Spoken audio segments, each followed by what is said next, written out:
রাজ্জাক ভাই তো আমরা শুনিনি, আপনারা শুনছেন নাকি? স্টার করতে এটা এখানে এতগুলি ছেলে আছে, খালি একজনের ছবি বছরে 2টা ছবি করে যাচ্ছে। ক্যামেরাম্যান কই? ইন্ডিয়ান। আর্টিস্ট কই? ইন্ডিয়ান।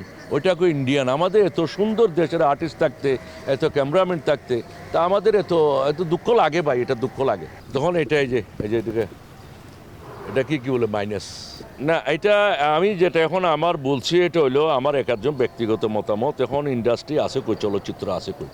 ওই যে একটা স্যান মারতাম না আমি, আপনারাও মারছেন, আমি আরও কয়েকবার বলছি ওয়ান ম্যান শু। এখন ইন্ডাস্ট্রি ওয়ান ম্যান শু, তাই না? এখন আমিও থাকবো আর কেউ থাকবো না কেন ভাই? আমি দেখছি, আমি যখন আমাদের মহানায়ক রাজ্জাক ভাইকে যখন দেখছি, সোহেলানা ভাইকে যখন দেখছি, ওয়াসিম ভাইকে যখন দেখছি, জাভেদ ভাইকে দেখছি, ফারুক ভাইকে দেখছি, বলুল ভাইকে দেখছি, ইলিয়াস কাঞ্চন সাহেবকে দেখছি, এরা একজন এক একটা সাইড নিয়ে বললো আপনি ওই সাইডে করেন, আমি এই সাইডে করি, ও ওই সাইডে করে, এভাবে মিলামিলচা করে জিনিসটাকে জমায় রাখতো। এখানে এতগুলি ছেলে আছে, খালি একজনের ছবি বছরে 2টা ছবি করে যাচ্ছে। ক্যামেরাম্যান কই? ইন্ডিয়ান। আর্টিস্ট কই? ইন্ডিয়ান। ওইটা কই? ইন্ডিয়ান। আমাদের এত সুন্দর দেশের আর্টিস্ট থাকতে, এত ক্যামেরাম্যান থাকতে, তা আমাদের এত এত দুঃখ লাগে ভাই, এটা দুঃখ লাগে। আমি এখন মনে করেন যে আমি অনেক দিন পরে যেখানে আরমান সাহেব আমাকে ডাকছে, আমি আশা করছি কেন ফিল্ম দিয়ে তো আমি ইলিয়াস কোবরা হয়েছি ভাই।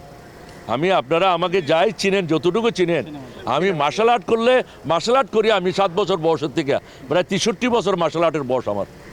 63 বছর বয়সে তো মনে করেন যে আমাকে কেউ চিনে নেই। আমি যখন মনে করেন যে এখানে যে চলচ্চিত্রের মাধ্যমে তো বা ইলিয়াস কোবরা হয়েছে, তাই না? তাহলে তো আমি ইলিয়াস কোবরা আল্লাহ করাইছে, ঠিক আছে। তো এগুলি মনে করেন এরা যারা এখন মনে করেন যে আপনার দামি আর্টিস্ট, স্টার তো থাকে উপরে ভাই। স্টার কি শব্দ? আমি তো এটা রাজ্জাক ভাই তো আমরা শুনিনি, আপনারা শুনছেন নাকি? স্টার করতে এটা মানে স্টারের না, দামি আর্টিস্ট বলা যায় আর কি, দামি আর্টিস্ট, তাই না? স্টার কয়া এখন আমরা নিজেরা জিরো হয়ে গেছে ভাই। আপনি স্টার হইলে আমি একটা জিনিস আপনার বুঝাই, কথা বললে না বললে তো পারি না ভাই, ওই কক্সবাজারের লোক তো অনেক সময় কথা বলে ফেলতে হয়। আপনার ঘরে 5টা ছেলে আছে আপনার, এই যে আপনার ভিলিয়ান ভাই, বুঝছেন তো? আপনার 5টা ছেলে আছে, একটা খুব ভালো আর 4টা না খায় মরে, রাস্তাঘাটে গাড়ি চালায়, টনটন চালায়, আপনি কি করবেন? তো আপনারও ওইটার মতো মূল্য নাই তো আপনার। আপনি ওই 4টা বাইকে চালায় নিতে হবে আপনার, তখন আপনার মূল্য হবে। আপনাকে কখন স্মরণ রাখবে মানুষ? আপনি যখন কিছু করে যাবেন, এই যে আমি নামাজ পড়তে যাবো বা আপনি নামাজ যখন যাবেন, এটা এখানে কিছু পাবেন না, ওখানে পাবেন। যেখানে যাইলে আপনার যাইতে হবে ওখানে পাবেন। তো এটা যারা ইন্ডাস্ট্রি লিড দিছে, ওদের তো এটা চিন্তা করা উচিত তো ভাই। কারণ আপনি করে যাচ্ছেন 1000 কোটি টাকা কামাবেন, ওরা ইন্ডাস্ট্রিতে কেউ কোনো কাজ নাই, কর্ম নাই, আপনার কলিগের একটা টমটম চালাচ্ছে, এটাই চালাচ্ছে, ওইটা ওই চালাচ্ছে। শিল্পীদের আজকে অবস্থান কোথায়? কোনো অবস্থান আছে? আমার মনে হয় তো কোনো অবস্থান নাই। এই জন্য আমি বারবার একটা কথা বলি কি, আমার কাছে এটা লাগে, আমাদের ওই যে এখন যেটাই হোক ধরতে হবে সরকারকে। তখন এটা কি বলে মাইনাস জিরো তো কাজে লাগে, মাইনাস অবশ্যই বলছি। আপনি যদি একটা নেতা হন, আপনার এলাকার আপনি নেতা হয়েছেন, আরেকটা নেতাকে আপনি তুলতে হবে। আপনি যাওয়ার পরে যেন গ্রামের লোক শান্তি পায় ওই নেতারে দিয়া।